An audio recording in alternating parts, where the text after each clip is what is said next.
In today's video, we're going to take a quick look at a couple of formatting options in the quick analysis tool of Excel. So we've got some sales data by office here.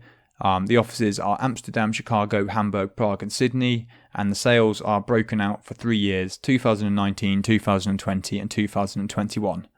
Now what I'm going to do, I'm just going to highlight all of these values, and you'll notice we have this option here, which is the quick analysis tool. So I'm going to select that. And then in the formatting section, I'm going to select data bars.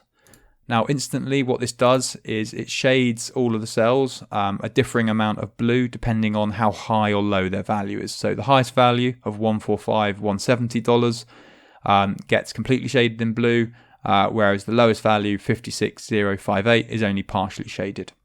If I go back, I'm going to leave all these cells highlighted, and this time we're going to have a look at the color scale formatting type. So if I select that, the exact same sort of thing has happened.